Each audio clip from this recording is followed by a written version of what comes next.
Hola amigos, ¿cómo están? El día de hoy aprenderemos una nueva palabra en maya y hoy corresponde a dinero y en maya se dice takin, takin, takin y vamos a ejemplificarlo en algunas oraciones.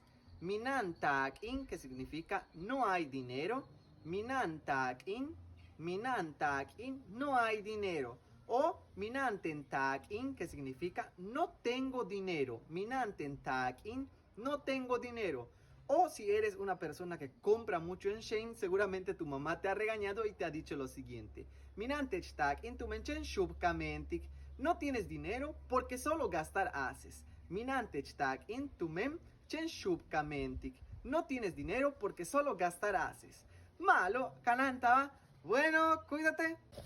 Tene minanten tak intumen whisky chen shub kumentik yetel kusen hana. Yo no tengo dinero porque whisky solo gastar hace y come mucho. Letie inwalakmis uk abay whisky.